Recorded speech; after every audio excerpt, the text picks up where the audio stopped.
Soneko is also a great disruptor player, so it's not that, but they've just had more success with Wire. The Dark Ship would have been really good for them. It combos well with the disruptor. It's really good versus I.O and Tiny, and it sets up for Bounty as well in the lane. Iron Shell on the Bounty. That's annoying for the supports, especially what LGD has right now. They have one support in middle, one support at top, so only one person is going to be dealing with the Bounty Hunter. Bounty Hunter with Iron Shell is very troublesome with the lone support. Well, the Wyvern is open. Is Navi going to take it? Now, if they don't, how else do they round this out?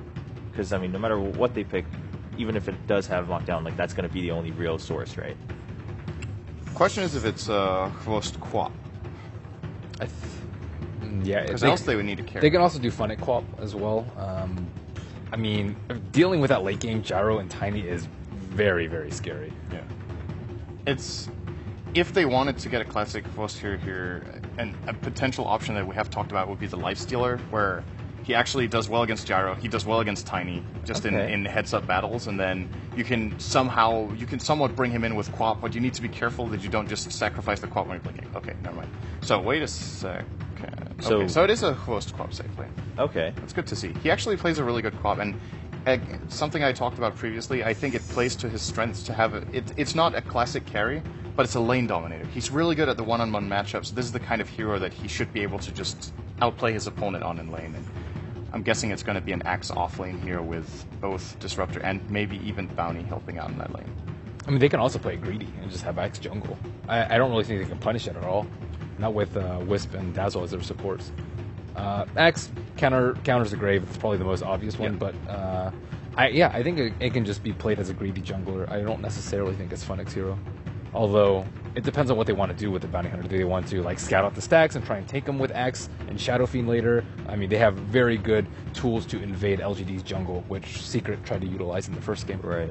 Now, Winter, what else is LGD looking for then? I mean, they already have the Dazzle. Someone to start the fights, basically, for Relocate to be useful. Like what they did before was the Earthshaker. There's no Clockwork, so Earthshaker could be the one that they go for again, or something like a Puck offlane, but I haven't seen that done by teams for a long time. But that's what they definitely need, someone to start a fight. Alright, still ample time for LGD. Do you think they're thrown off a little bit by the Axe and the Disruptor, perhaps? Yeah, they might be they might be figuring out whether the Axe is a greedy pick or how they want to deal with it, or it's just a laning Axe with a Disruptor and a Bounty Hunter roaming, like what Sin mentioned before.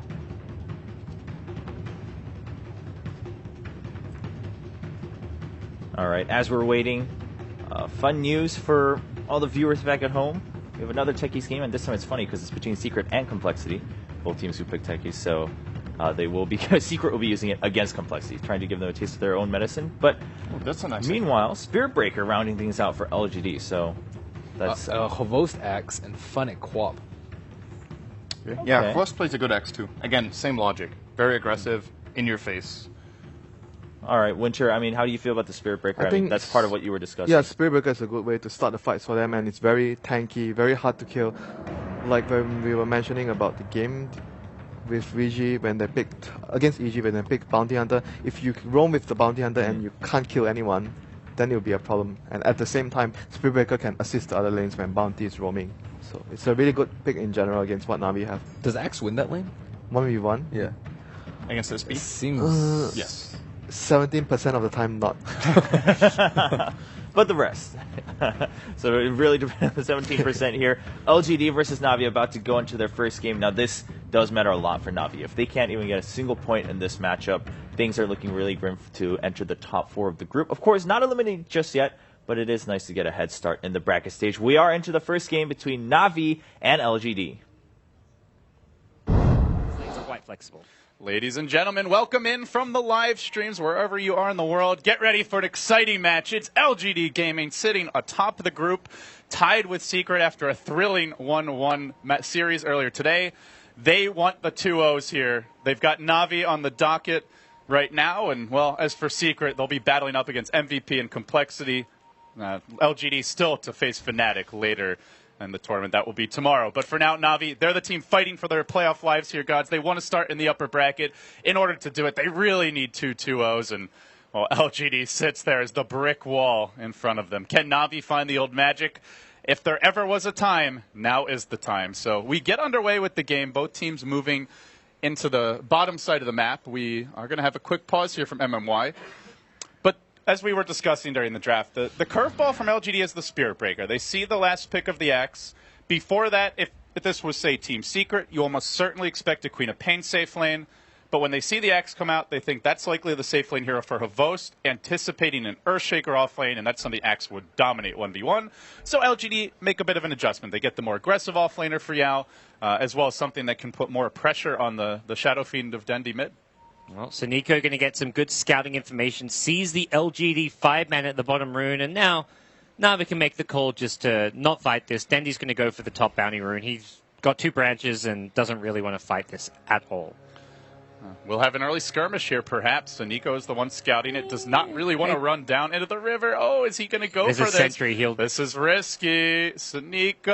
Oh, he does grab that. Whoa. Oh, that's they so don't even bold. sentry it. The double bounty steal could have easily been a first blood, but he ends up living to tell the tale. A risky maneuver, and it works out. And LGD actually switching up the lanes. They end up sending the Spirit Breaker top, and they're going to aggro dual lane. And this is the beauty of Gyrocopter. He can pretty much go anywhere, but it does leave a Queen of Pain versus Spirit Breaker matchup, something that most Spirit Breaker players aren't too excited to see. Yeah, this is I'd say, smart decision. The Axe has a lot of problems against the Rocket Barrage. You can't just run into the Gyrocopter too easily.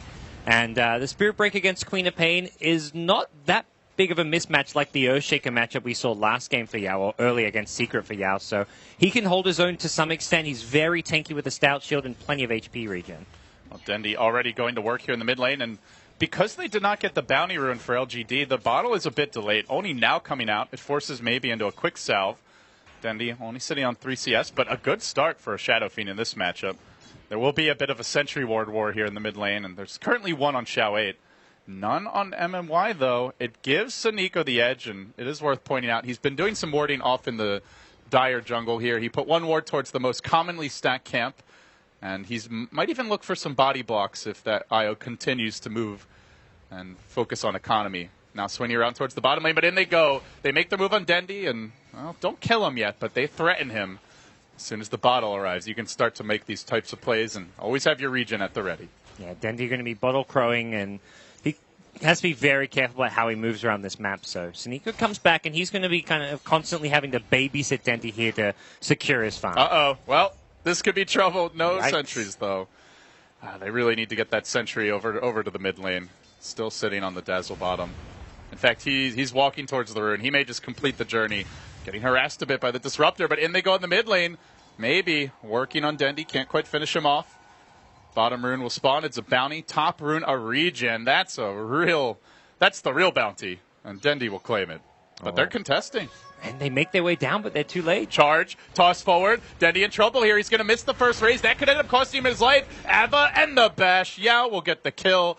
MMY may pay to Saniko. Oh, just out of range. Barely able to slice him up with those blades. So it's a 1-for-1, but the death of the Shadow Fiend, a horrible price to pay here for Na'Vi. Yeah, Funny comes in for some Shadow Strike punish, but yeah, he's pretty tanky, and he's actually just going to go for that 17% bash and cross his fingers and hope for the best here.